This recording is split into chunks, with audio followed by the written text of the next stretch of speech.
He is our God, and we are the people of His pasture, and the sheep of His hand.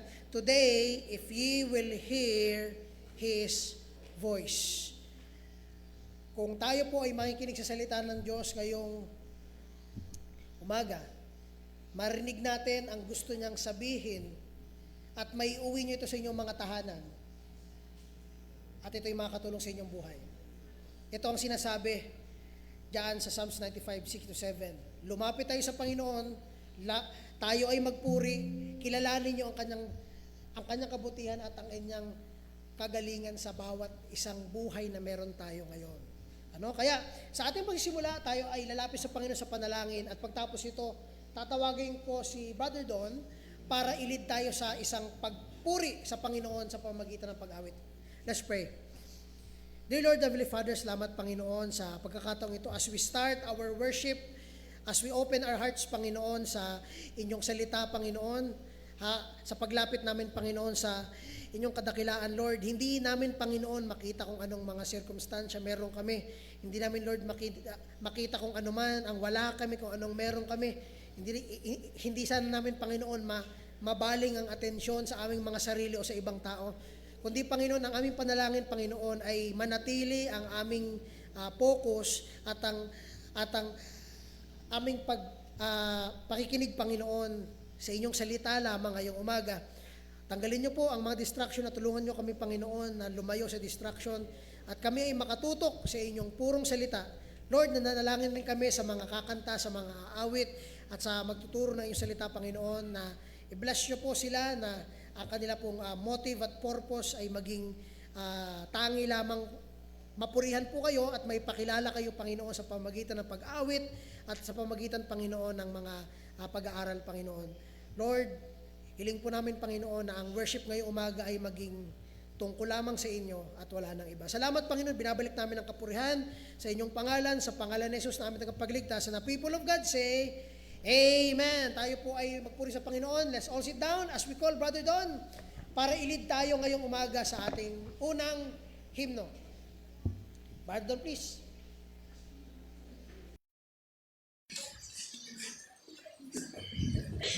Tayo po magstayo at buksan natin sa hymn number 105. Awitin natin ng Grace Greater Than Our Sin. Hymn number 105.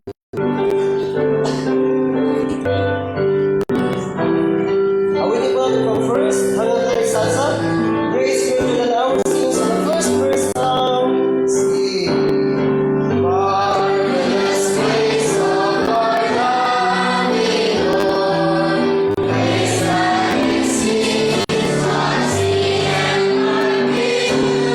Yonder on Calvary's Mount,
hindi natin mabibigyan ng kahit na anong lalim, no? Hindi ma-explain kung paano ang isang Diyos magkakaroon ng awa sa tulad natin. Hindi naman dapat bigyan ng awa, no? Nakapagtaka pero ganun ang tinatawag na grasya. Kasing lalim ng dagat, kasing lawak ng himpapawid, kahit gamitin ng dagat bilang pantinta at gamitin natin ang kaitan para sulatan ng grasya ng Diyos, hindi natin mapupuno. No? Napakaraming dapat ipagpasalamat. Kaya, ngayon magtatawagin ko ang choir. At meron tayong special number na magbibigay sa atin ng isang nilalang. Ano ba kayo? Quartet? Quintet? Lima, apat? Quartet? Okay, ang tawagin po natin ang special number para magbigay ng kanilang pag-awit sa Panginoon.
Sabi sa Matthew chapter 18 verse 12, how think ye, if a man have 100 sheep, and one of them gone astray, does he not leave the 99 and goeth into the mountains and seek that sheep that is gone astray?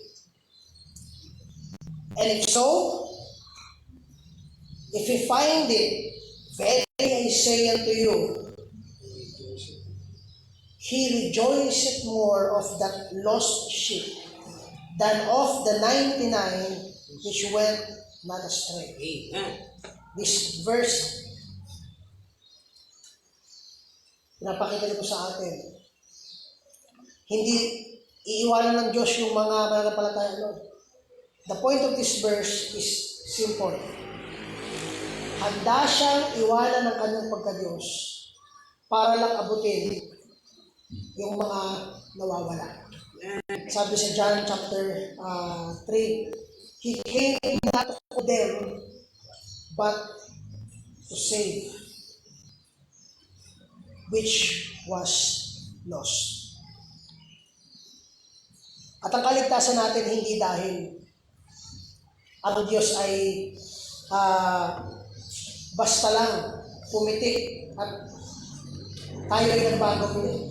Kailangan na ipadala ang kanyang bugtong na anak para lamang mamatay sa krus, bayaran ang kasalanan mo, linisin ang kasalanan mo, para lang mapatawad ka ng Diyos at makarelensa. Kaya sabi sa Ephesians chapter 2 verse 8, dahil sa grasya, for by grace are ye saved, through our trust and faith. Kanino? Kay Christ. And that is not of yourself. Hindi mo yun nagawa ng sarili mo, hindi ka naligtas sa pamamagitan ng sarili mo kagagawan. Kung hindi ang sabi ng verse, it is the gift of God.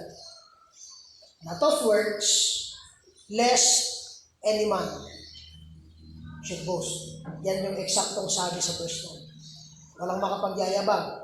Walang pwede magsabing naligtas ako dahil magaling ako, meron akong napusan, ito yung aking kayang gawin. Ang tanging makakapagligtas lamang sa iyo ay kung pananampalatayahan mo yung ginawa ni Kristo sa krus, dahil yun lang ang makapagbabayad ng kasalanan.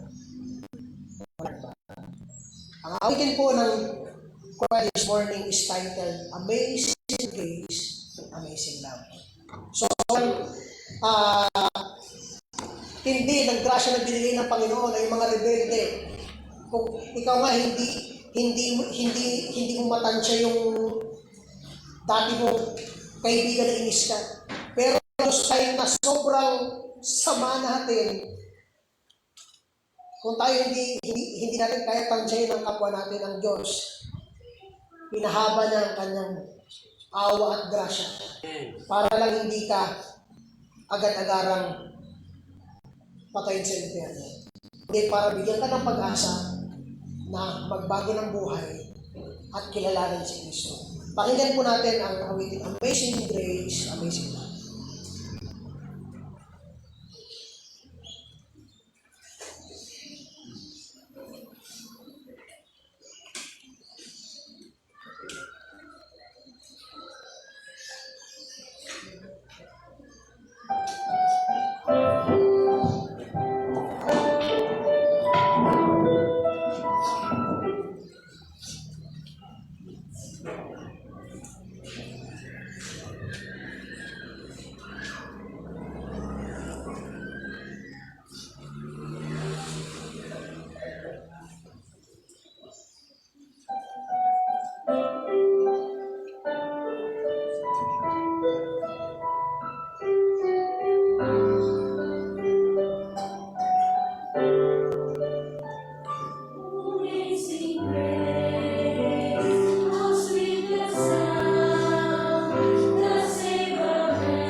Magandang umaga po sa bawat isa at Happy Lord's Day po.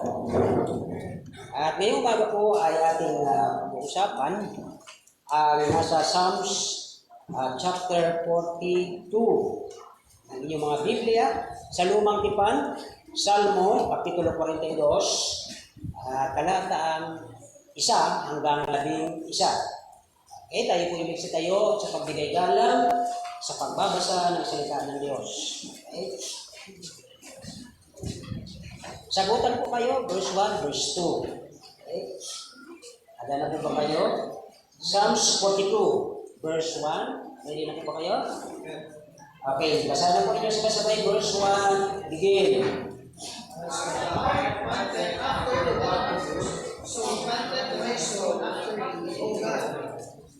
My soul, ito po sa kanila, sa kanan ko, my soul, sabay-sabay po dito banda, my soul, verse 2, my soul thirsted for God, for the living God, when I shall come, I appear for God. Verse 3,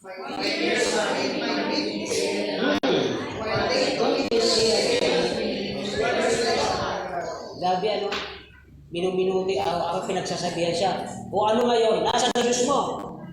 Grabe itong mga kaaway ng mga Kristyano, ano? David, verse 4. Ay po, ang soul in me, for I am God, Amen. House of God, holiday. Verse 5.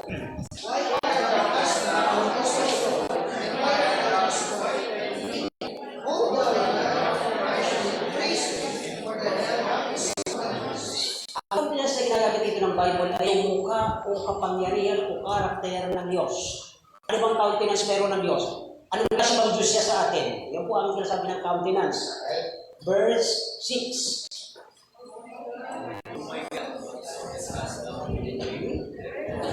I remember thee from the land, from the hill is our first end.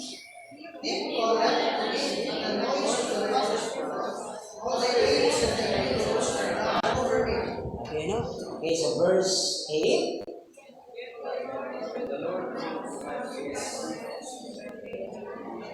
And then so shall be with me, and my prayer, God. 9.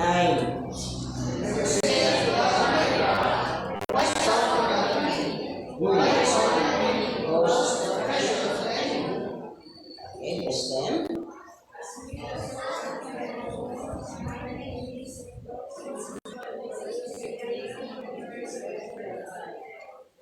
Paulit-ulit po yung verse like that, di ba?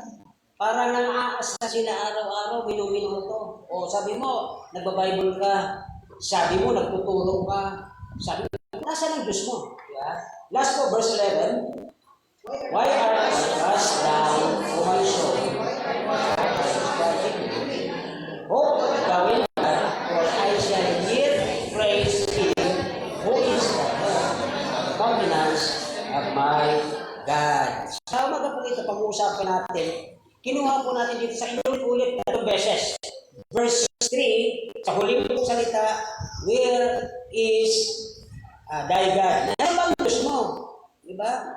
Dati ang galing-galing mo. Dati ang dami mong ministry. Ang dami mong nagagawa. Ngayon, nasa ng Diyos mo? Yung pong tanong niya, kaya ngayong umaga, harinawa, makatulong sa atin ito, na tayo po ay makita ang kalagayan ng ating mga sarili. Hindi po tayo dito nagpapakitaan ng kung sino magaling, kundi makita natin ang ating kalagayan sa harapan ng Diyos na banal, siya po ay makapangyarihan. Magmula nung isang buwan, nung isang linggo, ano ang ginawa mo para sa Diyos mo? Baka naman puro kapag papakita sa tao at wala kang pinapakita ang ginagawa para sa Diyos mo. So ano ba? Nasaan ang Diyos mo? Tayo po ay manalangin. Lagyan ng Diyos salamat po sa umagang ito. Salamat po sa mga dumating, sa mga visitor namin. Ano, Panginoon, maihayag po ang katotohanan ng iyong salita. Bakit ito po ang ipinadala nyo sa inyong lingkod? Gamitin niyo po ang bibig niya, Panginoon. Alisin niyo po ang mga kasamaan na nagawa ng tao ito na magsalita para sa iyo. Lukuban mo siya, Panginoon, dahil wala kaming kakayahan. para ipaliwanag ang iyong kapangyarihan at kabanalan. O Panginoon, sumarito po meron man po sa aming kalagitnaan na dumadaan ng depression, panghihirap o pagkayo, Lord. Tubig mo po, Panginoon, Banal Espiritu, bagunin niyo po sila sa kanilang pagkakadapa. Alam namin na sila po inatake ng kaaway at alam namin kahit si David, sinabi niya, araw-araw siyang pinagsasabihan, nasaan ang Diyos mo? Dati makapangyarihan ka, dati magaling ka, dati marami kang nai-encourage. Labanan mo ang higanting problema, pero nasaan ang Diyos mo? Kaya ngayon po umaga, Panginoon, aming pong hiling, kayo po ang makita sa pag-aaral na ito, kayo po ang maitaas, kayo ang mapapurihan, sa loob ng simbahan ito na kami magpupuri, magsasamba sa iyo kapangyarihan, na nasa iyo ang lahat ng pangako, lahat ng aming pangailangan nasa iyo, wala kang magagawa, wala ka sa buhay namin. Salamat Panginoon, kayo po ang manguna sa pangalan ni Jesus. Amen. Ayun po po. Salamat po sa bawat isang dumating at ako'y naniniwala na ito po ay para sa ating lahat. Lahat po tayo nandito, lahat tayo nagkakamali, nagkakasala, tama? Pero mayroon tayong Biblia na kung saan sabi ng Diyos, ang sino mang magkasala ay humingi ng kapatawaran. Ganun po kaya kay David. Sino po ba si Haring David? Ang writer po ng Psalms ay si Haring David. Okay? Asan tayo lang may bahay? Pakikuha yung aking pointer doon. Anong klaseng tao? Si David po, bata pa lang, nag-aalaga siya ng tupa ng kanyang ama, masunurin po siya. Tayo bilang mga Pilipino na ipanganap tayo mga bata, tinuruan tayo kung paano makakilala sa Diyos na totoo, banal, at mapanigubuin o sinusun Diyos. Okay? Ayaw ng Diyos na Diyos mo siya tapos paglinggo nandoon ka sa Diyos-Diyosan mo. Anong Diyos-Diyosan natin? Yung mga gusto ng laman natin, yung mga Diyos-Diyosan natin minsan. Minsan, pag sobrang-sobrang mamahal mo sa anak mo, mas inuuna mo ang anak mo sa Diyos mo, yan mo Diyos-Diyosan na din. Sa harapan ng Diyos, sabi ng 10 utos, the 10 commandments, thou shalt not have other gods before me. Thou shalt not use. Di ba? The name of the Lord, the hour of the Lord. Karamihan sa Pilipino at sa ibang mga klase ng uri ng nilalang sa ibabaw ng lupa, araw ng linggo, ginagamit ang oras para sa kanilang business, sa kanilang mga kung anong mga exercise na ginagawa. Samantalang, sabi ng Diyos, ay siya ang sambahin. Diba? Sabi ng unang kautusan, ibigin mo ang Diyos sa buong ano ito? Isip at kaluluwa. Pero doon po sila nagkakasala. Malinaw po ba? Lahat tayo nagkakasala pag once na mayroong namagitan sa'yo at sa Diyos mo, at yun yung mga bagay na nagkapagitan sa'yo, yun ang mga Diyos-Diyosan natin. Akala lang natin, bagay yun na kailangan natin, no. Yan po ay mga Diyos-Diyosan na naghahadlang sa iyong Diyos na totoo, na naglalang sa iyo, nagligtas sa iyo, nag-iingat sa iyo, nagpapakain sa iyo, nagbibigay sa iyo ng lakas, pero minsan naging hadlang ang ating mga gusto at ang ating totoong Diyos ay nababaliwala. Kaya dito po sa buhay ni David, nakita natin si David po ay malapit sa puso ng Diyos. Nagkasala po ba si David, Pastor? Yes! Katulad ko, nagkasala si David ng ilang beses. Isa sa pinakamaganda at kagabi ng mga men ay nag-devotion kami tungkol dito sa isang higanting lumabas at nilalabanan ang mga anak ng Diyos. Bata lang ito sa David at sabi na, lalabanan kita sa pangalan ng aking Panginoon. Ibig sabihin, mayroon tayong shield of faith, may pananampalataya, kahit ito yung ating kalasan. Kadalasan, pag tayo po ay at home, pag napakasarap ng buhay mo, binigyan ka ni Diyos ng trabaho, pinatapos ka sa pag-aaral, at pagkatapos at home ka, ibinaba mo yung shield of faith mo, kaya yung darkness at talas, tumatama lahat sa'yo, pinagpapraktisan ka ng kaaway. Ay, salamat, naiintindihan nito ibig ko sabihin. Kadalasan may mga Kristiyanong matatagal na. Inaasahan ng Diyos na dapat nangangaral na, pero ngayon pinanangaralan pa rin. The reason is, yung shield of faith na natutunan mo nung ikaw ay naging Kristiyano, laging nakababa. Bakit? Hawak-hawak mo, yakap-yakap mo yung Diyos-Diyosan mo. Ano bang nabibigay sa iyong laman? Sarap! Yun ang Diyos-Diyosan ngayon, hindi ang totoong Diyos. Tama? Okay po. So dito natin makita, mga kapatid, introduction pa lang, parang sarap na, ano? Ay dito po ay naranasan ni David. Pwede sa sulat natin, tingnan yung verse 1, pakalabas pang verse 1. Pansin niyo po ang pagsalita, unang sulat pa lang ni Haring David, mayroong problema po siya. Tingnan po niyo yung verse 1. Okay? As the heart panteth after the water brooks, so panteth my soul after thee, O God. Nagkakaroon po siya ng kauhawan. Ito po yung naging lesson natin o kaya message natin ng ating anniversary. 24, di ba? Habang si David ay para siyang maliit na usa. Siya po ay hinahanting. Alam niyo po yung mga hunter, may dala-dala yun na pana o kaya nagbaril, hinahanting ang isang maliit na usa. Kawawa. At yung usang ito dahil sa pagtakbo niya, hihingal sa tumatakbo siya ng palayo doon sa naghahanting sa kanya. At siya po'y uhaw na uhaw. That's the time, sabi ni David, uhaw na uhaw ako sa aking Panginoon para bang wala siya sa aking tabi. Para bang absent ang Diyos. Nagkaroon po ba kayo ng discouragement na ganitong pagkakataon na para bang wala ang Diyos sa tabi natin? Minsan ba nangyari po sa inyo yan sa negosyo, sa anumang trabaho ninyo, sa inyong mga anak na na-discourage ka? Matagal akong nanampalataya sa Panginoon, tinuruan niya na siya lumaki sa takot. Ito ba ngayon? Nakaka-discourage. Yung discouragement na yung uhaw na yon ni David, nangyari sa inyo, nangyari kay David. Yan dito po ay ating titingnan, okay?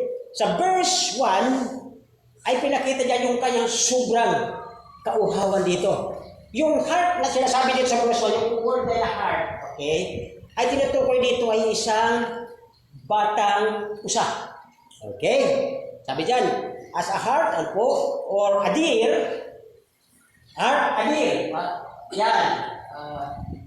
Wala naman din yan. Okay? Ibig sabihin isang maliit na usa, nasa po'y uhaw na uhaw sa tubig. At dahil bakit sa uhaw na uhaw, sobrang pagod na niya, sobrang hirap niya sa pagtatakbo, pagtakas, dahil siya po ay uhaw na uhaw, parang mamamatay siya kung hindi siya makainom. Actually, totoo po yun eh. Sapagkat ang tao ay napakalaki ng porsyento ay tubig. Okay? Kaya dito po ay, sabi ng verse 1, si David sa puntong ito, kaya niya sinabi na para akong isang maliit na usa, na ako'y hinahanting ni David, ni Saul, at ng kanyang mga tauhan. Ang kapatid, minsan iniisip ko ito eh. Di ba itong mga tauhan na ito ni Saul, ito yung nakakita sa kanya kung paano niya pinatay si Goliath, nakaaway ng Israel. Di ba sabi nila, uy, si David yun na, bakit mo? Mahal na hari, Saul, hinahanting si David. Eh di ba yung nakatulong sa gobyerno natin, sabi ng mga tao ito dapat. Pero yung mga tao na dapat nakakilala kay David, nagalit ka niya sa buhay niya. Nakatulong siya sa buhay mo. Na-encourage ka niya.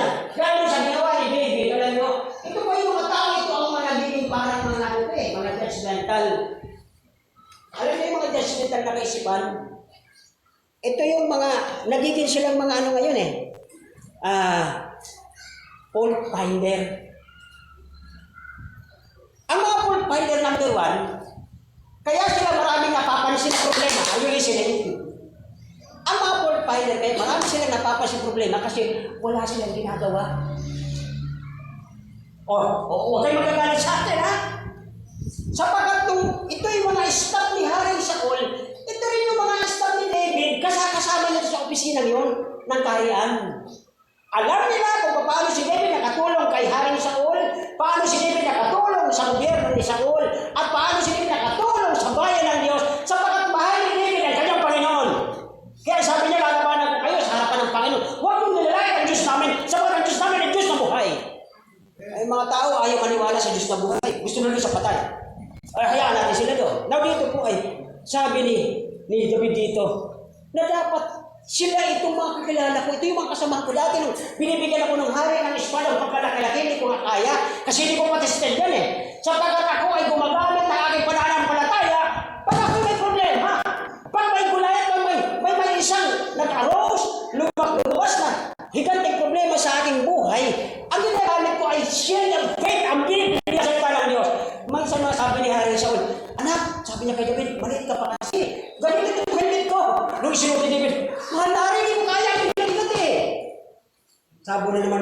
Sabi na naman ni Saul, oh, anak, ito na lang espada ko kasi mabigat pala. Oh, sige. Ay, ang taas sa kanya. Mahal na hari. Hindi ko pa po ito tested. Hindi ko pa ito subok sapagkat ang subok ko na sa pagpaglaban sa aking problema as discouragement. Lahat ng aking failure, ang ginagamit ko ay ang panapalampalataya ko sa Diyos. Mga physical na yan. Ang pinakamabigat na binigay sa kanya ng Haring Saul, alam niyo kung ano? Nung naninireviews itong haring ito dahil ang laki talaga ni Goliath, sabi niya, ay, ang galing mo naman bata, ang tapang mo. O sige, ito yung aking breastplate. Ang breastplate po yung takip na tanso sa harap ng matangkad na si Saul. Alam niyo yan, matangkad si Saul kaya siya naging hari, pinili siya ng tao, hindi siya pinili ng Diyos. So matangkad siya, sa laki niya ang kanyang breastplate, hindi nga ni David mabuhat. Kasi bata lang si David, teenager. Pero sa kabataan niya ito bilang hinandasan ng Diyos bilang maging magaling na leader. Siya'y gagawing hari. Pagdating natatanggalin niya si Haring Saul dahil puro kasamaan ang ginagawa ng haring ito, papalitan ng Diyos si Saul ni David. Kaya nag-umpisa kagad ang jealousy, pagiging judgmental, pagiging fault finder nitong si Saul. Natulungan ba ni David si Saul, di ba? Kaya nga yung nervyos niya, naibsa lang, nakita niya itong bata, lalaban. Pero bakit nung itong batang ito ay nagkasala, naging siyang fault finder? Oh, ganun ba Pastor? Yes. Mamaya explain kung bakit, okay? Sapagat dito mga kapatid, okay?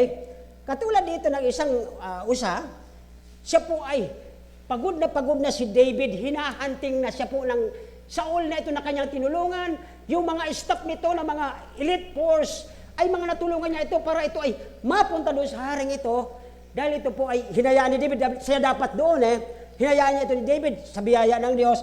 At dito po sabi ng pagkasulat niya sa verse 1 and 2, si David dito ay like a hunted man. Ay, kung nanonood kayo ng, ano ba yan? The Running Man, parang ganun. Hinahunting sila, di ba? So, the running man. Okay, dito naman si David, he is a hunted man. Okay? And he panted. Nananabik siya ng sobrang uho niya dahil sa katatakbo niya. Tago sa kuweba, takbo siya sa kagubatan. Hinahabol talaga siya ni Haring Saul. Okay? So, dito po, as a man is panted, nananabik doon sa tubig. Nandoon sa bukal. Hanapan niyo ako ng picture ng brook para mas malinaw sa inyo ang brook. Dito po sa atin ay burabod. Di po, buhay na tubig. Burabod po yun, di ba? Yung brook. Pakilabas yung picture. So, doon si David po, nauuhaw. Kailangan niya itong brook na ito. At hindi ito ordinaryong sapa. Ang sapa marumi. Ang burabod o ang buhay na tubig ay malinis. Amen po ba? Pwede kang uminom doon So, dito po ay, knowing that the water brooks for the child of God are found in His precious word. Nandito po ang burabod na buhay. Ang tubig na buhay ay nandito. Ito yung kinanasabi ka ni David. Bakit po nagkasala na rin siya ng mga nakaraan? Pero sa pagkakataong ito niya, siya'y hinahanting na parang usa. At ang hunter niya mismo, mga dati niyang tinulungan. Okay, nakukuha na po ba natin mga kapatid? Kung i-relay natin ating kalagayan sa loob ng simbang ito, dati tayo magkakasama. Pero bakit ang isa ngayon ay parang hinahanting natin? Isa ang nakikita nating pag-uugali ni David dito. Oh, hinahanting ako. Para akong usa na hinahanting. Pero alam niyo ang sabi ni David, tingnan niyo po ang verse 3 sa ating binasa, di ba? Oh, yung aking pagluha. Minsan na ba kayong lumuha sa paghingi ng tawad sa Diyos? Lumuha na ba kayo sa paghingi ng tawad sa iyong mga kasalanan? Wala. Sapagkat si David, araw-araw siyang tumatangis, Lord, nagkasala po ba ako? Ba't ako nagkakaganito? Ba't ako hinahanting? Ba't ako gustong patayin? Baka naman talaga. Mamaya explain ko sa inyo bakit. Kasi marami pong dahilan ang pagiging desperado. Okay? Nagkaroon po siya ng tinatawag na discouragement. Ang discouragement mo, nagmumula yan sa dalawang bagay. Na-discourage ka sa kagagawan mo.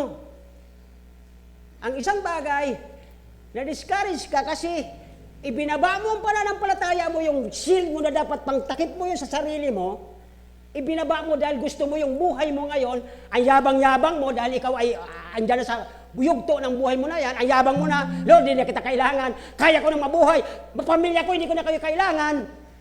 Binaba niya ang kanyang shield of faith, pinag-practicean siya ngayon eh. Sino naghulog sa kanya ng dart? Sino? Sino? Ginawa siyang praktisan ni Satanas. Kaya akala niya okay pa rin siya. Ang di niya alam, tadtad na po siya ng tama ng dart ni Satanas. Okay po ba yan? Gusto ko lang sa inyong makonfirm kung naiintindihan niyo po ang ibig ko sabihin. Di ba ba? Mananampalataya ka. Dati maganda ang buhay mo sa Panginoon, magandang relationship niyo katulad ni David, maganda ang relationship ng Panginoon. Bakit ngayon ahaw na ahaw siya? Baka mayroon siyang problema. Isa sa number 1 napansin natin sa verse 1, siya po ay uhaw na uhaw. Ibig sabihin, hindi na po siya nakakainom, hindi siya nakakabasa, hindi na siya nakakarinig ng salita ng Diyos na ito po ay brook o buhay na tubig sa buhay ni David. Baka naman gano'n na po ang nangyari sa inyo.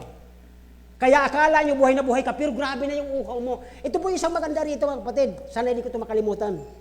Alam niyo po ba yung gutom, pwede mong palagpasin eh. Kaya mo tiisin 2 araw di ka kumain. Pero tandaan mo, pag uhaw na uhaw ka at di ka makain, mamamatay ka. Ayun na eh. Subukan ninyo, 1 araw di kayo uminom, ay sigurado. Mamamatay kayo pag di kayo mag-take ng tubig. Sapagkat malaking porsyento ng katawan natin ay tubig. Ano pong ibig sabihin, mga kapatid? Therefore, kapag ka pala tayo, okay, kapag ka tayo ay kulang sa tubig ng salita ng Diyos, kulang ang ating pag-inom, kulang ang ating pagkaintindi, pagbabasa, pagkakain espiritual, pwede kang mauhaw ng todo at darating sa punto, halos mamamatay ka na. Pero akala mo okay ka lang kasi unang-una, nagtatamasak, are you listening? Nagtatamasa ka ng biyaya ng Diyos na pinagkaloob sa iyo. Pasalamat ka, binigyan ka niyan. Ang daming tao sa Pilipinas, walang ganyan. Ikaw lang mayroon, tapos ngayon magyayabang ka sa Diyos mo. Oh, my friend, no. Baka kulang ka lang dito eh. Ngayon, yung iba nadadamay, sabi nung mga assistant ni Haring Saul, nagtatago ka ngayon, magtago ka na sa nagubat mo kasi ang dami mong ginawa sa harapan ng hari namin. Dati naman itong mga kasama niya eh. Nagiging fault finder tuloy yung iba. Okay po ba yan? Okay, so dito po natin ituloy. Ayan po yung, dapat ipakita yung mayroong yung mismong bukal. Hindi ganito, parang lang ito yung daanan na. Hanapin mo yung mayroong mismong lumalabas na tubig mula doon. Sapagkat ito po mga kapatid, habang binabasa mo, while you are reading the Bible, you are drinking the fresh Word of God. And it will give you satisfaction and nourishment from the throne of God. That is reading the Bible. Ang daming sabi, siguro makakarating ako ng heaven because I am good. Mabuti ako. I'm giving the poor. I'm giving alms to the poor. Maybe I will be going to heaven. Oh, my friend, no. Not unless you can drink the water freely given by Christ and you know Him as your Savior. So yun po ang isang maganda ritong balita. Kaya dito po mga kapatid, ay naramdaman ni David, he was hunted and he was thirsty so much about the water or the Word of God.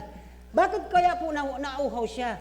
Hindi na po siya nakakapag-attend ng service sa isang simbahan. Hindi na si David nakakapag-attend ng temple worship. You know why? Every day tumatakbo siya. Baka ang pagtakbo niya para makapagtago or baka naman yung iba, katulad ng mga Kristyano ngayon, kung bakit sila parang hinahunting, lagi na lang nila atupag yung kanilang gusto, hindi na ang Panginoon. Tama po ba? Di ba? Ganun na minsan ang mga tao eh. May oras pa ako, siguro atin ako hapon na lang. May oras pa ako eh. So, nagkaroon po ng problema dyan si David that he was hunted. And he was so thirsty. Uhaw na siya. Di niya na naririnig ang Word of God. Wala lang siyang naririnig na nagka-counseling tungkol sa Word of God. Eto pa yung dagdagan pa nitong mga asungot ni Saul na imbes na tumulong kay David na hinahanting ng kanilang boss, gumatong pa. Oo nga. Sabi niya, mahal hari, oo nga yan. Ang daming ginagawang mali yan. Eh, sila kaya, wala? Hello, good morning po. Di ba? Parang mga Pilipino, ang hilig magturo, ay yung tatlo sa kanya. Amen. Siguro pag-pray na lang natin kung mayroon masakaling katulad ni David. He was failure, he was discouraged, and so on and so forth. Eh kung kailangan mo talagang gamitin ka ng Diyos, so be it, maayos ang connection mo sa Panginoon. To! Diba? Encourage him because in the multitude of counselor, there is safety. Alam niyo ito, si David mga kapatid, parang feeling niya nag-iisa. Okay? Tingnan niyo po dito mga kapatid. And he need to come to the water of the word of God and be refreshed and be cleansed. Pag binalik ka ng isang taong katulad ni David na siya po ay discouraged, siya po ay nag-failed, pag binalikan niya ang salita ng Diyos na ito'y tubig na nagbibigay kalakasan, nare-refresh, nare-revive siya, doon po magsisimula ang sasabihin ng mga tao ngayon, ang galing ng Panginoon niya. Pero sa puntong ito, nung si David po ay hinahanting pa lang, sabi ng mga tao sa kanya, nasaan ang Diyos mo? Eh di ba sabi mo, pinagmamalaki mo ang Diyos mo, kasama mo pagkalaban mo ang mga Gulayat at yung kanyang 4 na kapatid? Kung kayo ang nasa kalagayan ni David ngayong umaga mga kapatid, bilang kayo ay malapit din sa puso ng Diyos because you are saved by grace. And David was also saved by grace. Kung niligtas ang Diyos sa biyaya, nasaan ang Diyos mo? Dito mo na ako tatanong, nasaan ang Diyos nyo? Kayo nakakaalam. Nasaan ang Diyos nyo? Kayo nakakaalam. Okay? So dito po ay David recognized the only hope was in God. Verse 8. Tingnan niyo po ang verse 8 mga kapatid. Okay? Napansin niya ito eh. Mayroong pag-asa. Pakitaas ang verse 8.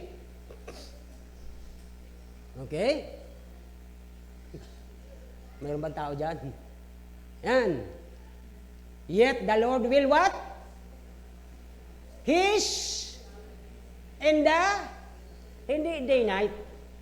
Hindi oras ng kadiliman, kundi oras ng liwanag, oras na mayroon kang makikitang pag-asa. Yung bukang liwayway, di ba? So, yun po yan, okay?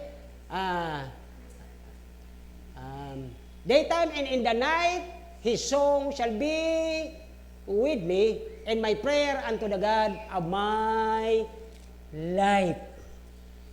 My life, sabi ni David. Ang tanong, siya ba talaga ang Diyos ng buhay niyo o baka iba ang Diyos-Diyosan niyo?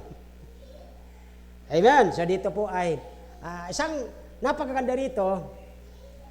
May 3 time na mapapansin natin, why art thou cast down, O my soul? Bakit lagi ako nagkakaganda? Verse 5, verse 6, verse 11. Tingnan niyo, baka isa kayo dito nakakaramdam ng ganito. Verse 5, look at this, okay? Sabi ng verse 5,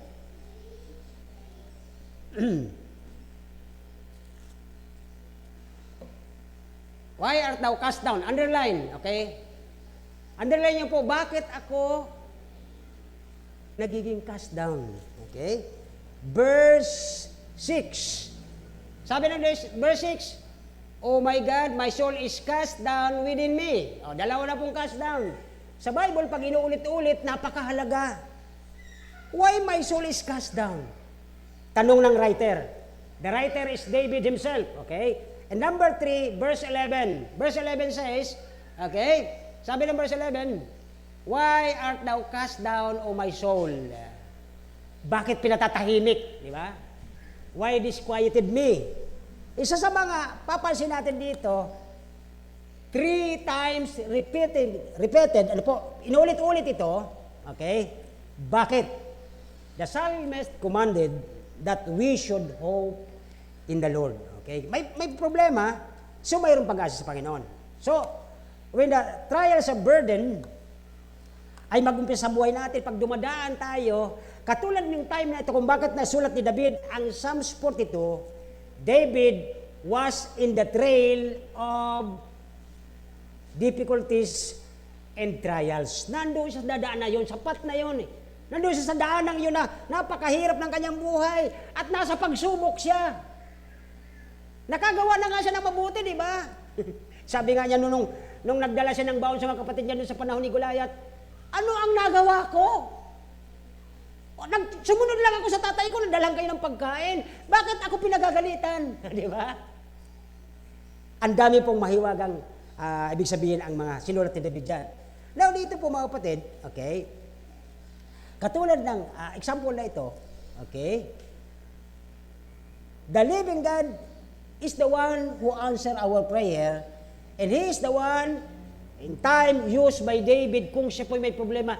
Ang Psalms 42 hanggang chapter 72 ay the same ang context, okay? It's almost the same. Ito po ay tungkol sa buhay ni David na siya po ay nagkakaroon ng discouragement at siya po ay nagkakaroon ng panghihina. Okay? Akala kasi ng iba, sabi ng mga assistant ni David, malakas sila kasi nandoon sila sa likod ng kanilang hari, sinusuportahan nila. Ang di nila napansin, mas marami silang napapansing mali kaysa sa sarili nila. Sunod-sunuran sila doon sa kanilang leader na mali din. Napansin niyo pa ba yun? Mali yung leader nila, sunod-sunuran sila. Mali sila lahat. Pero si David, hindi po siya nag-stay sa kanyang pagkakamali. Kung mapasin niyo po dito, nananalangin si David. Are you with me? Umiiyak siya dito eh. Nabasa niyo kanina anong version na ang kanyang pagkain araw-araw minuminito ay ang kanyang luha. Anong verse? Di ba? Isipin niyo na kung ikaw ay basag ang puso mo, durog na durog sa kasalanang nagawa mo. Nagsisisi ka, Lord, tulungan niyo po ako. Lumuluha ka talaga dyan. Nagsisisi ka sa ginawa mong kasalanan. Pero ang mga Kristiyano sa panahon ito ang masamang balita. Naturing ang Kristiyano, humahalakhak pa sa ginagawa niyang mali. Na ikakalat pa sa buong lugar na mali ang ginagawa ng Kristiyanong ito. At nakakabalik sa mga kinauukulan. So anong mangyayari? Sinisira nila ang gawain ng Diyos. Saul was the king of Israel, and the staff of Saul is dapat nakakatulong para sa gawain ng Diyos sa Israel. And why? Naging silang kasabwat sa paghunting sa isang nagkasala. Amen po ba? Nakukuha po ba natin? Okay. So dito po ay katulad ni Elijah. Naalala niyo po si Elijah? Di ba nakipag-wrestling siya sa mga Baal-Baal, yung mga nagsasamba sa Diyos-Diyosan? Sabi ng mga Baalism, sabi niya, nagsasamba, oh Diyos namin, pagpadala ka ng apoy para kainin ang alay na ito. Maghahapon na, hindi pa nagpapadala ng apoy itong Diyos ng mga Baal. Ang ginawa nitong mga Baal-Baal na ito, itong mga kulto, naghiwa sa kanilang mga kamay at nagpatulo. Sabi niya, mag-aalay kami para magpababa ka ng apoy. Hanggang dumating ang gabi, walang lumabas. Pero si Elijah na isang tagasunod ni Kristo, tagasunod ng Diyos, katulad mo at katulad ko, na nagsisi ng kasalanan, tinagap ang Kristo, at ngayon may Kristo ka na, may kapangyarihan ka para magpalayas ng demonyo at magpababa ng kung anumang kailangan ng Panginoon para sa isang tao. Nung siya po ay pagkatapos ng victory, sabi niya, Panginoon, sa iyong biyaya at habag, magpadala ka ng apoy. Nagkaroon po ng napakalakas na apoy, kinain, pinatubigan pa yun ha. May tubig yun at iyon ay natupok. Ibig sabihin, malapit, maayos ang puso ni Elijah, matama ang kanyang puso sa kanyang mga ginagawa, ang kanyang pag-worship, pagsasamba, tama ang puso, sa kanyang ginagawa, sa kanyang ministry, tama ang puso. Pero alam nyo, pagkatapos ng victory ng isang Kristiyano, anong nangyari? Nanghina si Elijah. Bakit po? Nagutom siya ng mga pagkaing napakasarap. Ingat kayo mga kapatid, pag nasa magandang trabaho na kayo, at kinakalimutan nyo ang Diyos na nagbigay sa iyo ng trabaho niyan para kumain ka, para gamitin ka sa salita ng Diyos. Baka bumagsak ka. Hindi kaya namin kayang tulungan yan. Naniniwala ba kayo rito? Huwag mong ipagyabang ang lakas mo ngayon. Talino mo ngayon, baka bukas nakatuwad ka dyan. Amen po ba? And David was hunted. Hinahunting siya. Pero imbis na siya po'y maglalayo sa Diyos, imbis na siya po'y magpakita na kaya ko to, hindi ko kayo kailangan ng mga nagpipray sa akin, Sabi ni David, Lord, araw at gabi pagkain ko ang aking luha. Pinagsisisihan ko yung mga ginawa ko. Babalik ako sa iyo, Panginoon. And that's why David, sabi niya, araw at gabi pagkain ko ay aking luha. Anong verse? Tingnan niyo po ninyo mga kapatid. Anong verse yun? Verse? Okay, pakibalik po. Okay. Verse 4. Sino ba nandyan? Di ba?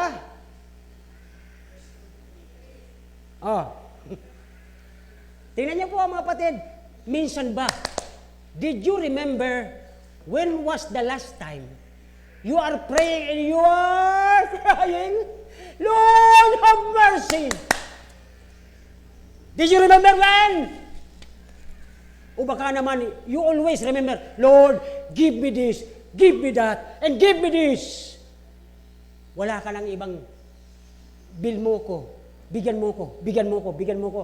You are a selfish Christian. Wala ka ng iba kundi sarili mo.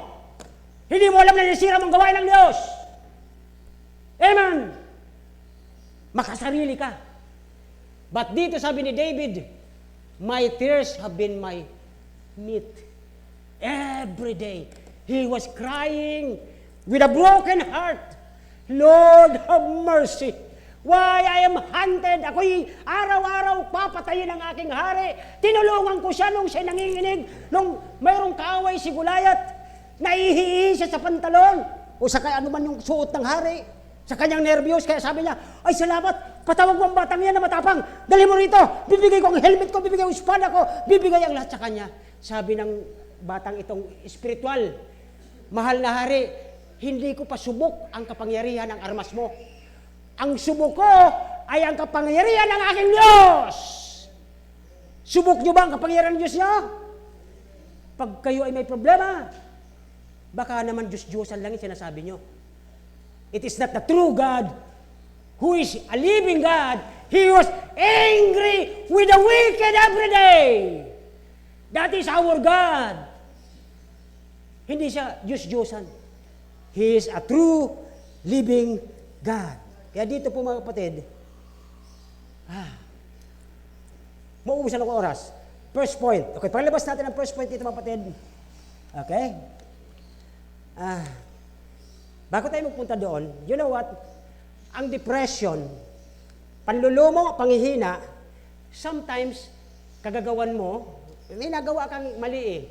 Mali ang diskarte mo, kaya ka ng lumo ng hina. Pangalawa, it is a satanic. Bakit satanic, pastor? Grabe naman kayo. Sapagkat alam naman ninyo eh, when you are in Christ, target ka ng diablo, tama? Sa bahay mo, sa trabaho mo. Eto, mag-ingat kayo, mga teachers, mga men, mga ladies. Faithful ka, may ministry ka, lumalago, mag-ingat ka lalo. Because while you are giving fruit, while your ministry is blooming, making it fruit every day, tignan yung mangga, di ba? Yung mangga. Sino sa inyo may mangga sa bahay? May bunga pa, wala na. Yung mangga natin, wala na. Sino ang mga umakyat dyan? Kayo din, di ba? Sa bahay, pag once na ang mangga, kaimito, ano pa ba yung mga mabulo, mangga, papaya, pag yan ay nandyan lang sa public street, tendency aakyatin ng mga, hindi lang po tao ang kumakain dyan, pati ibon.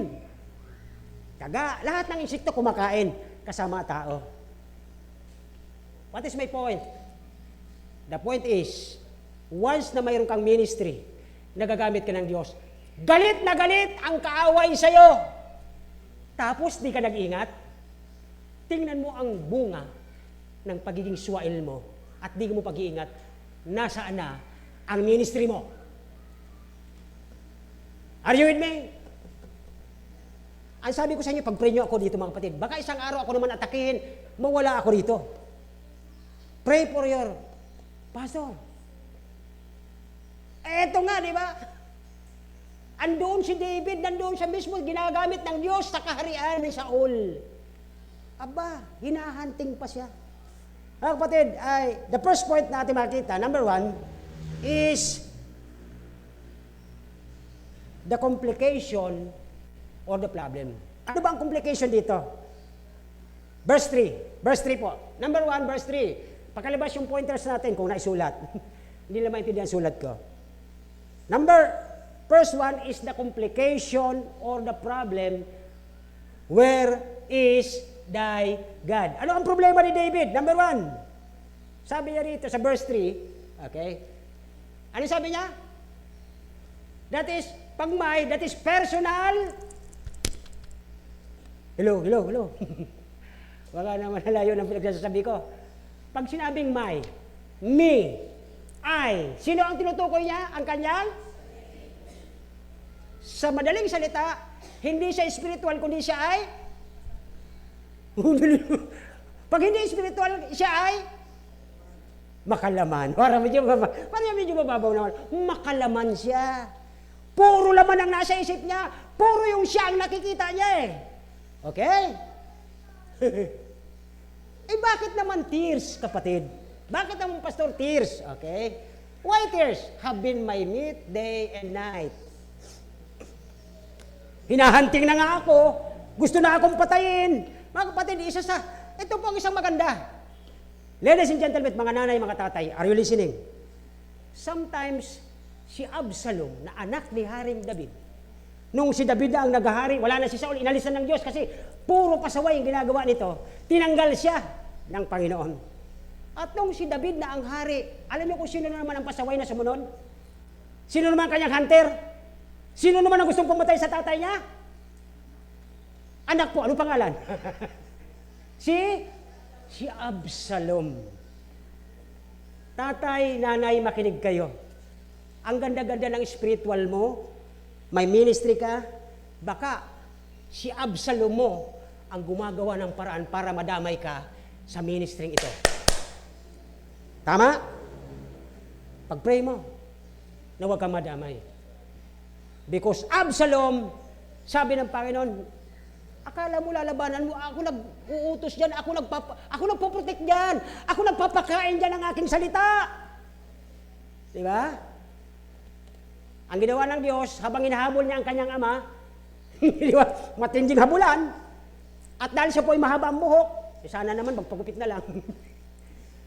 Nasabit siya doon at nabigti siya.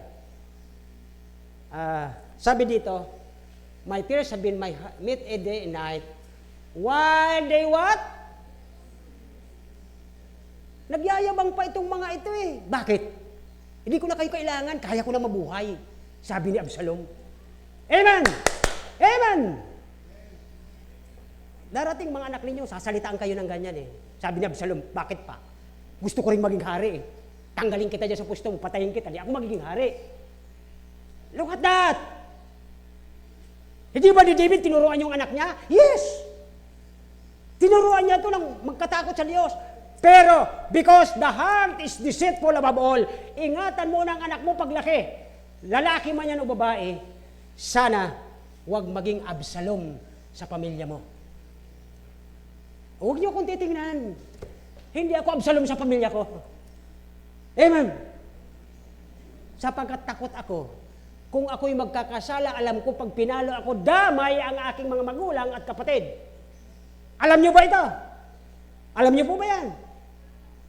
Itong mas aikil na ito, kung inyong papansinin po dito, at mamaya pa sana na-advance ng aking isipan, okay? Ay, dito natin mapapansin mga kapatid, okay?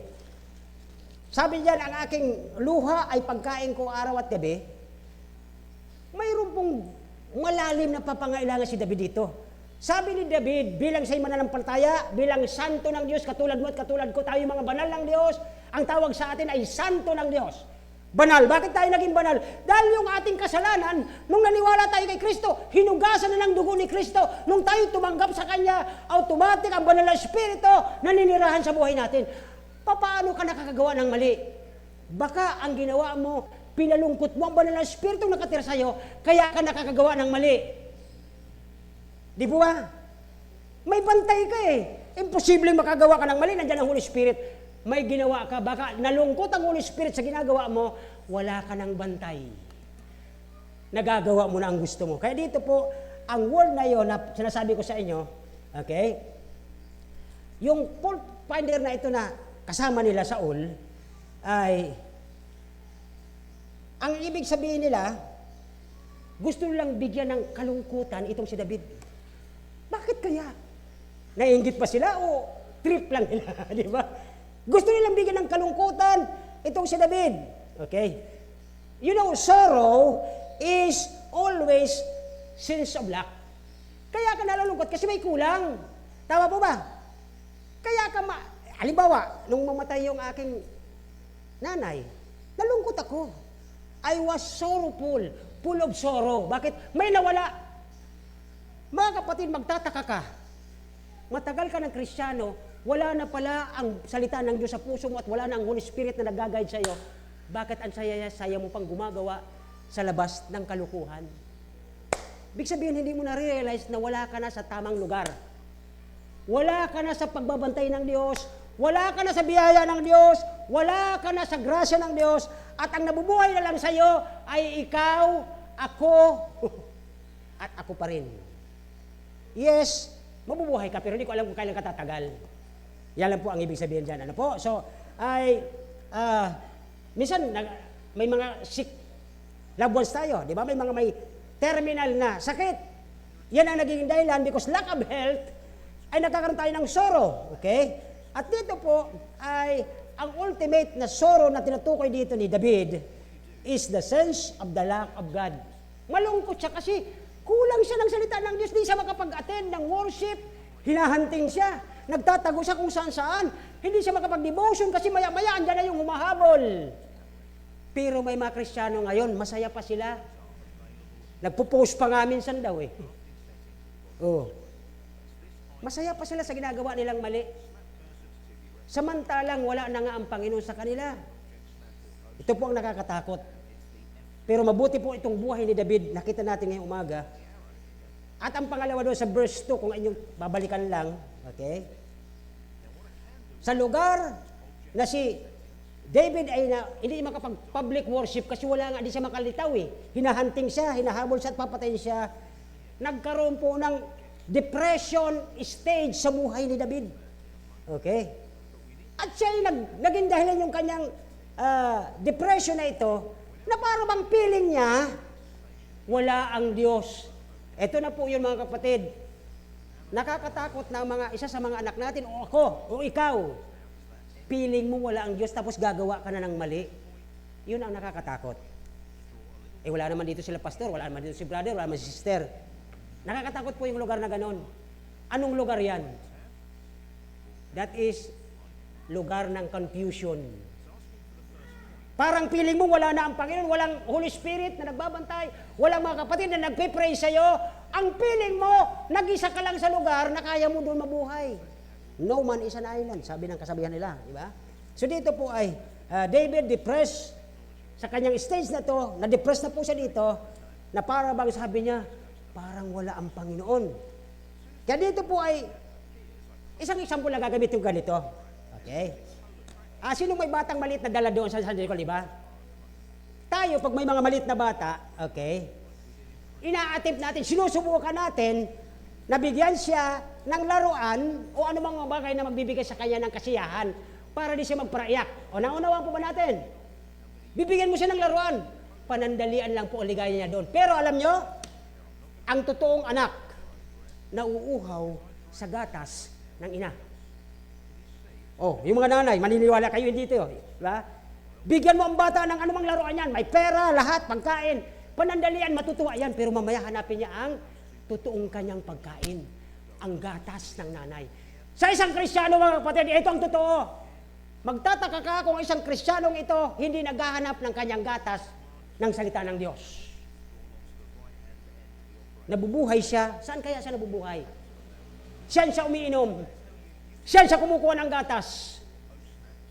Me, my, I. Doon nagmumula ang kanyang mga pagkain sa kanyang sarili. Hindi ko alam kung kaya siya tatagal siya dito.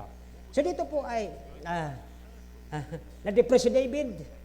Kaya, kung sabi niya sa isip niya siguro, Siguro itong mga bagay na ito, pwede akong makapagtago sa mga kuweba-kuweba, makakain ng prutas, pero nauuhaw ako. As the heart panted, nauuhaw ako sa salita ng Diyos. Hindi siya makapag-worship, hindi siya makapagsamba. Walang simbahan sa wilderness. Walang simbahan na hinahanting ka. Kaya ang pagkain niya ay ang kanyang luha ng pagbabago. Lord, have mercy. Forgive me.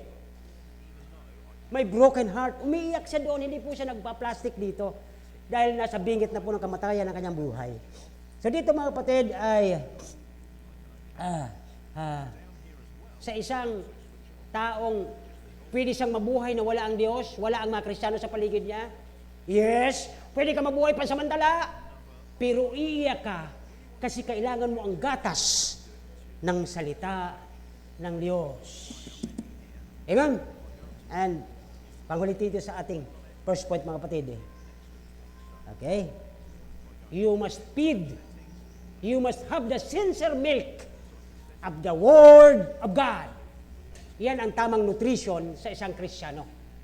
Okay? Number 2. Ay, salamat. Ito na po. Number 2, there are two things dyan sa number 2. The competitor or the enemy. Sino ba ang enemy ni David?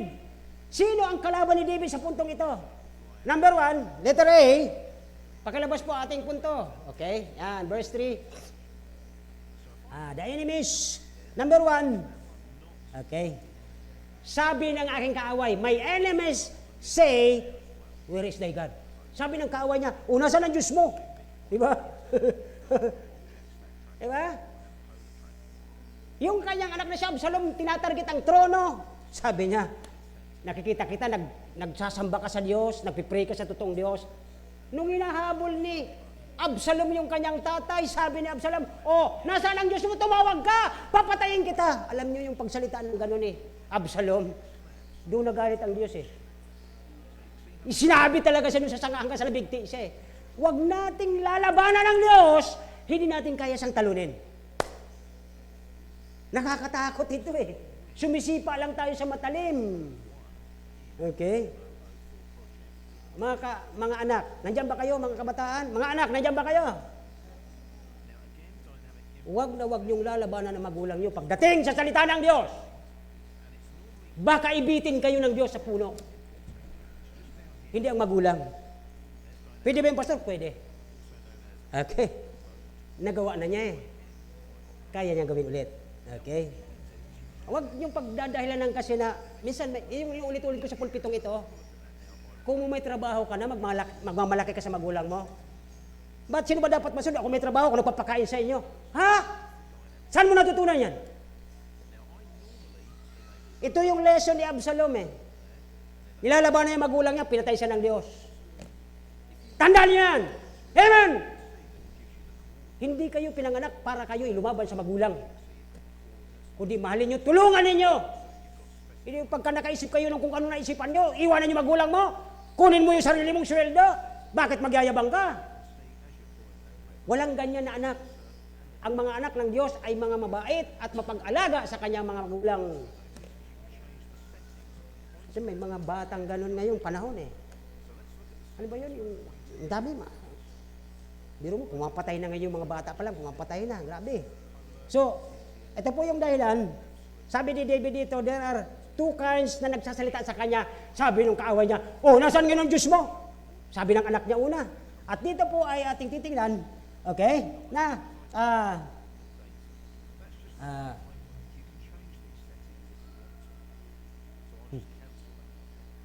nabanggit ko na ito kanina kasi, alam niyo kung sino ang napahiya nung hinabol ni Absalom ang kanyang tatay? Alam niyo kung sino ang napahiya doon? Kayo mismo mag-isip. Sino ang mapapahiya sa mga kapitbahay pag nakita ng kapitbahay niyo na ang anak mo nilalabanan ka bilang gurang niya? Sino mapapahiya? Siya? Ako? Ang pangalan niyo ang sinisira mo at ang pangalan ng Diyos. Tama? That's the truth. Akala no, simple lang ginagawa ni Absalom. Nasira sila doon Okay? Naipakita niya ang kanyang kawalang galang sa kanyang amang si Haring David. Okay? So, kaya dito po mga kapatid, okay, sabi nung kaaway ni David, nasa ng Diyos mo? Okay. Malayo ba siya? Malayo-layo o napakalayo? Ngayong umaga mga kapatid, bago tayo mag-close sa prayer mamaya, tingnan nyo, Lord, nandiyan ka ba sa akin? O baka sabihin ng kaaway mo, nasaan ang Diyos mo? Tawagin mo siya, baka mamaya natutulog. O, agawan kita ng masama. Kasi mga kapatid, di natin alam ang plano ng kaaway sa inyo. Pag kayo ay nilalayo simbahan mga kapatid, naalala niyo po si Pedro? Di ba? Sabi niya, Panginoon, pwede bang maglakad sa tubig? Ay, oo naman, siyempre anak kita, mahal kita, sige maglakad ka. Pero nilayo ni Peter ang kanyang mata at focus sa Diyos niya. Lumubog siya. At ito po ang problema sa isang mga backslider. Nakikinig po. Nung nabackslide si Pedro, sabi niya, wala na ang Panginoon. Babalik na ako sa pangingisda. Ay sabi ng 11, sabi niya, ay kami din, sama kami.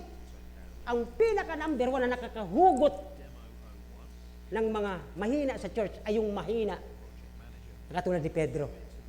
Sabi ni Pedro, wala na ang Panginoon, patay na.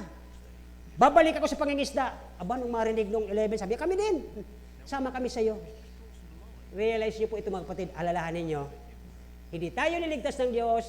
Hindi tayo nilagay sa lugar na itong tamang lugar, tamang mga tao, tamang Diyos, tamang pagsamba para kayo magpatalo sa kaaway niyo. Mamaya pagkatapos ito, kung na-realize mo na, para kang si David, bumalik ka sa Diyos, umiyak ka. Lo, pagkain ko man ito araw at gabi, hindi ko titigilan ang aking sarili na nagmamalaki. Patawarin mo ako, Panginoon. So dito po ay, una, sabi ng kanya mga kaaway, asan ang Diyos mo? Pangalawa, sabi ng Diablo, sabi ng Diablo sa kanya, una, asan ang Diyos mo? Naalala niyo po nung si Panginoon po ay hinuli. Di ba? Bago siya hulihin, tinemptasyon siya ni Satanas. Sabi niya, kung ikaw talaga, if thou art the Son of God, kung ikaw ang anak ng Diyos, yung bato, sabi niya, gawin mong tinapay. Alam niyo po ba pag kayo ay malayo sa pagkain ng salita ng Diyos at sa kanyang presensya, pag malayo kayo sa Diyos, ihiwalay ka ni Satanas. Are you listening? Ihiwalay ka ni Satanas sa pinakamagandang kinalalakapitan mo, ang Panginoon. Paano ko nasabi? Paano mo nasabi ang pastor? Di ba? Sabi ni Satanas, kung ikaw ang anak ng Diyos, gawin mo to. Pinaghihiwalay ni Satanas si Kristo at ang kanyang ama sa plano ng ama at pagsunod ni Kristo. Nakuha ba natin? Nakuha niyo po ba? Kino-confuse ni Satanas si Jesus. Kung ikaw talaga ang Diyos, anak ng Diyos, gawin mo itong tinapay na bato. Sabi niya, hindi yan ang mission ko dito. Hindi yan pinunto ka rito, nagpunta ko rito para pumunta sa cross, para mamatay doon upang bayaran ang sino mang maniniwala sa akin. Hindi yung paggawa ng tinapay ng bato. The devil divides the Father and His Son. Nakuha niyo po ibig ko sabihin? Kaya madalas pag ang isang member natin nawala, sabi niyo nag-backslide, i-divide sila Tinapyas nila ni Satanas sa kanyang tamang kinalalagyan. Asaan yung iba? Well, praise the Lord, nandito kayo. Pilit kayong tinatanggal ni Satanas doon sa iyong kinalalagyan, ang plano ng ama at ng anak, gusto niyang paghiwalayin. Pero hindi po siya nanalo. Sabi ni Kristo, nasusulat. Saan nakasulat? Dito pa rin Kaya mahalaga ang brook, ang batis na pinagmumula ng ating fresh na tubig nating inumin sapagkat hindi tayo kayang i-divide, tanggalin ni Satanas sa ating kinalagyang mabuting Diyos, mabait na Diyos, makapangyarihang Diyos. Hindi niya kaya tayong ihiwalay kay Kristo. Yun po ang katotohanan.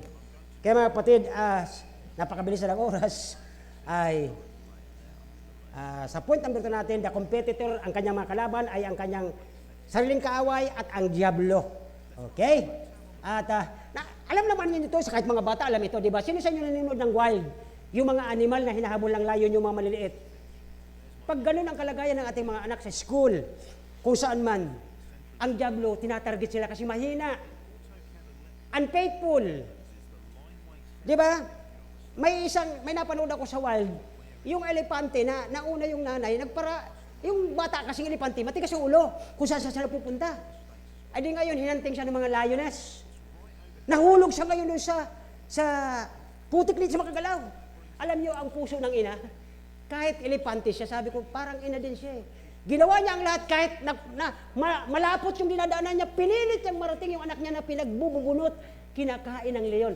Isinakripisyo niya ang kanyang buhay para yung anak niya mailigtas. Pero yung mga bata ngayong panahon, malang tatagas kampayo. Hindi ko alam kung saan nagmamana sila eh. Pinalaki naman sa salita ng Diyos eh. Pero ba't nagkakaganon? Hindi ko alam. Like Absalom. Okay. So dito po ay, sabi ng verse 8. Ito yung maganda. Number 1. Balikan natin number 1. The complication. Yung problema, may komplikasyon eh. The problem. Sabi doon ng kanyang pagluha. O sabi ng mga nasaan ang Diyos mo? Mayroon eh. Kaya lang may problema ako ngayon, ikukuri ko na. Bago matapos ang service ng Lord, may problema ako, ikukuri ko ito. Pupunta ako sa altar. Sabi ko, Lord, patawarin mo ako. Ibalik mo ang dating sigla ng aking kaligtasan. And the second one is, sabi dito, ay the competitor o ang kanyang kaaway. Ang kanyang kaaway mismo at ang diablo. And last but not the least, mayroon pong cure. Mayroong solution. Verse 8. Okay? Sabi ng verse 8, asa number 1 ka pa rin? Verse 8 tayo. The third point is the cure.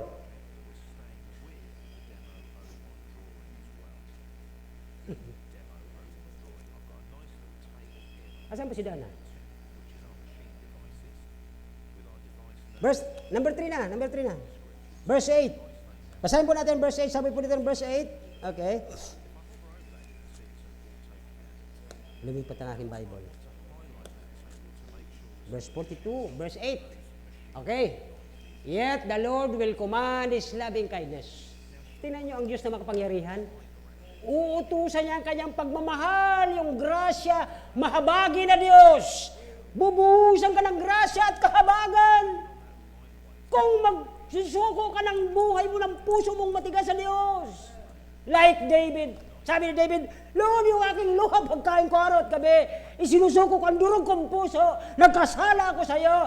Lord, ikaw ang makita sa buhay ko, hindi ang aking pagiging hari. Ngayon, iba na po ang panahon. Pagkatapos sa pinagtapos ng Panginoon, siya na ang hari. Wala ka nang, hindi ko na kailangan ng Panginoon ko. Okay na ako ngayon, sarap na ng buhay ko eh. Amen po ba? Ay, pambihira yan. Parang, anong klase ang natutunan mo sa salita ng Diyos? Baka iba ang nasuso mong gatas. Okay. May lason. At dito mga kapatid ay at least may yung cure, sabi dito ng Panginoon. Sa verse 9 to 11, there is hope. Basahin natin from verse 9 to verse 11 sa ating text. Verse 9 to 11, sabi ng verse 9, I will say unto God my rock. Tanggulan natin, taguan natin ang batong ito. Walang sino mang pwedeng pumasok sapagkat ito ay ang Diyos ang ating bato. Was thou hast forgotten me? Nakalimutan mo ba ako, Panginoon? Okay? Bakit ako pumupunta at nalulungkot because of the oppression of the enemy? Okay, verse 10. As with a sword in my bones. Parang may nakatusok na matulis na bagay sa kanyang mga buto, hindi siya makakilos. Nanghihina siya. Okay?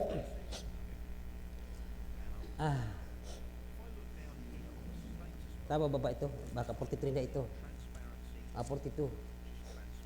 Verse 10, as with a sword in my bones, my enemies reproach me, while they say daily unto me, where is thy God? Okay? Nasaan ang Diyos mo? Para siyang may nakatusok dito, hindi maalis. Kaya sabi ni David sa Panginoon, Lord, ano man po yung nakaraan ko, nagawa ko kahapon, ngayon, patawarin niya ako, Panginoon. Verse 11, why art thou cast down, O my soul? And why art thou disquieted within me?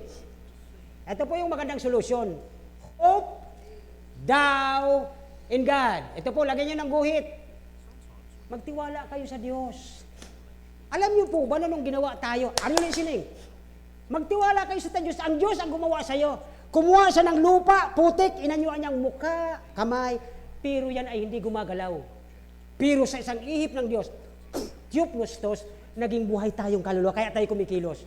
We are moving because the Theopneustos of God, the breath of God, ay napunta sa atin, kaya tayo nakakilos. Pero tayo yung lupa. Okay?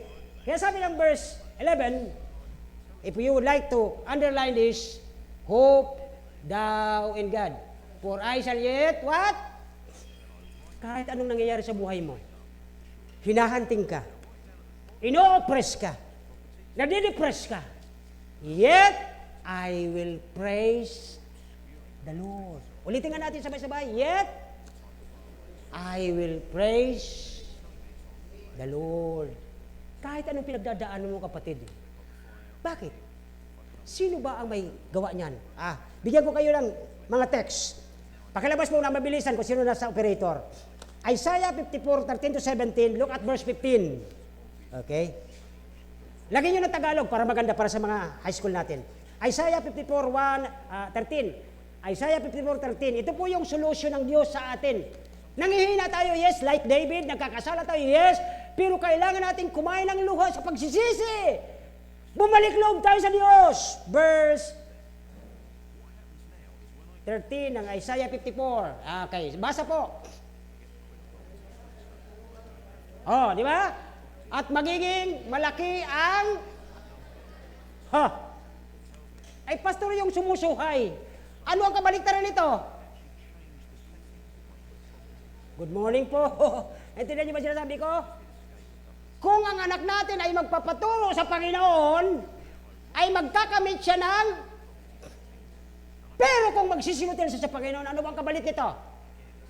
Ano yung kabaliktaran kasaganan, mga Pilipino teacher? Okay, amen. Kahirapan. Kaya ang bata, pwede mo siyang bigyan ng mga bagay. Bata ang isip kasi. Kung ano maisipan, sige siya. Bigyan mo siya ng mga bagay. Masaya yan. Yay! Maya-maya, magugutom yan. Amen! David was thirsty of the Word of God. Hindi siya nasatisfy ng mga bagay na hawak niya ngayon. Kaya niya nang mabuhay ng sulo sabi ni David Pero hindi yun pwede. Sandali lang yan, mawawala din yan. I need the pure Word of God. Ano pong susunod dyan? Verse 14. Okay, verse 14. Verse 15 po. Para madali, verse 15 na tayo. Okay, 14 na susunod, verse 15 na, para advance. Okay, basa. Kung may, ito'y hindi mula sa akin, sinong makipag-away sa iyo ay, hey! Naunawaan ba natin itong binabasa natin? Look at this. Kung may, halimbawa may nang-uri sa iyo, may nang-api sa iyo, anong sabi ng Panginoon? Hindi mula sa Diyos yun. Galing yun kay Satanas, di ba? Galing yun sa devil. Okay? Pero sino mang makipag-away sa... Ano ang gagawin ng Diyos? Dahil kanino? Dahil sa iyo at sa akin, mabubuwal sila. Amen! Yan po ang ating Diyos. That is our God. Ang daming nag-aapi pero mabubuwal sila. Isa-isa sila mabubuwal because of you. Kaya huwag kayong gaganti. Lord, kahabagan niyo po yung nang-aapi sa amin. Ang dami nating mga businessman. Diba? Sinisiraan nila. Ayaw mo lang sila. Verse 15 na po tayo. Siguro, wag nating ubusin. Verse 17. Verse 17, pakibaba. Verse 17. Basa. Walang na Are you with me? Baril, kanyon, laser, walang sandatang gagawin para tamaan ka. Ineffective yan pagdating sa anak ng Diyos. Amen? Ineffective yan. Walang sandata na ginawa laban sa iyo ang magtatagumpay. At bawat dila, sisiraan ka. Diba? Imamalain ka lahat. Okay? Okay? Laban sa iyo, hahatulan ay iyong hahatulan. Ito ang mana ng mga lingkod ng Panginoon. Hahatulan sila mga kapatid. Huwag na ninyong tapatan yan. Kahinaan na yan. And then last, okay? mula sabi ng Panginoon. Ilista nyo lang po niyo kasi wala na akong oras. Okay, nandito po yung Psalms 91 verse 10. There shall no evil. Walang masamang mangyayari sa iyo. Okay? Neither shall any plague o anumang sakit lalapit sa bahay mo. Psalms 91 verse 10, di ba? Oh, di ba? Walang parusang. That's the promise of God. That's the solution. Yes, gawin mo lang, Lord, okay naman yung kumain ka. Alam niyo po bang maganda ang luha? Kainin mo maalat. Ang alat is curative. Diba? Napipreserve nga yung isda. Diba? Huwag lang sobra. Magiging sakit sa kidney. Okay? So, napakaganda ng asin. It purifies, diba? It preserves. Ang daming gamit ang asin. Yan yung luha ng pagsisisi. Lord, tulungan mo ang aking family. Kaya dito po mga kapatid ay, last but not the least, kasi wala na akong time. Okay? Isaiah 41 verse 10. Paborito nyo ito. Gawin nyo ito memory verse. Isaiah 41:10. Okay, ito last text natin dito. Look at this. Okay, number 1, underline, wag kang, kasunod po ba kayo? Okay, tear down at, number 2, for I am, okay, wag kang, sapagkat ako'y Diyos mo, aking, o ikaw aking tutulungan. Kaya, dapat wag kayong magpaka, wag niyong ibaba ang shield of faith. Nagiging kayo target ni Satanas eh. Amen po ba? At dito ay hindi ko na po isa-isa ng iba pa. At nandyan, kaya na po yung aralin nyo yan. Okay? Joshua 1:9, nandoon yun. The Lord God is with thee, wherever thou goest. At kung ano-ano pa. Kaya dito po ay magkakaroon tayo dito ng 4 na bunga pag kayo ay manumbalik sa Panginoon. If you repent and go back with your Master, your Lord, and your Savior, it will change your life. Okay? Si David dito ay, the change come, but God will never leave us. Nagbago ang panahon, pero ang Panginoon di tayo iwanan. Number 2, there is a resting place of life. Okay? Mapagod tayo, malungkot tayo, God is able to give us comfort. Number 3, yung mga memories sa buhay natin. Okay, look at Jacob, mayroon siyang Bethel. Si Moses, mayroon siyang burning bush, kung paano siya binago. Si Daniel, mayroong lion's den. At dito po ay, alam niyo po ba yung yung undying hope of life, yung walang tigil na pag-asa sa Diyos. Alam niyo po yung Valley of Achor. Okay? Ito yung Valley of Achor. Ang ibig sabihin po nito is a valley of trouble. Naalala niyo si Achan? Nung nagkuha siya ng pinagbabawal, huwag kang kukuha ng gamit ng kaaway. Huwag kang mag-aasawa ng hindi mo kauri. Kung magliligaw man kayo, yung tama, hindi yung mali. The Valley of Achor. Okay? Doon po siya, lugar na yon is nagnakaw si Achan sa forbidden items. May mga kabataan tayo, pinagbabawal na, ay gusto pa. Para ka siya Achan. Kung gusto mo maging Achan, bahala ka. Okay? So that's what the underlying hope of life. God is with us. He does not change. Di po siya nagbabago. And His purpose, the same yesterday, today, and forever. So, what is the cure of this? Hope in God. Mag-pray tayo sa mga bawat isa. Okay? Na-discover ni David dito mga kapatid, na-discover niya that when he got discouraged, okay, he got discouraged and best thing to do is to praise the Lord. Discouraged ka, Lord, salamat. Narinig ko ang mensahe ng buhay ni David ngayong umaga sa atin. Akala nyo okay tayo? Marami tayong pagkakamali sa Diyos. Tayo po ay magsitayo at tayo po ay magkuklose. Minsan ba napipil yung discouraged kayo? Kayo ba ay broken-hearted? Baka naman kasi hindi talaga pwede. Kaya ka na broken-hearted. Okay? Kung ang dahilan ay guilty at confused ka, sa kasalanan, okay, kailangan mong humingi ng kapatawaran sa Diyos at magpakumbaba tayo, humingi tayo at ang pag-asa sa Diyos at purihin siya. Tayo po ay manalangin, dakilang Diyos, salamat po sa napakagandang mensahe sa buhay ni David. Although siya po ay uhaw-uhaw, halos mamatay siya dahil hinahunting siya, wala siyang masulingan, wala siyang mataguan, hindi siya makapagsamba sapagkat lahat ay against sa kanya. Pero ang maganda kay David, kinakain niya ang kanyang pride. Iniinom niya ang kanyang luha, maalat.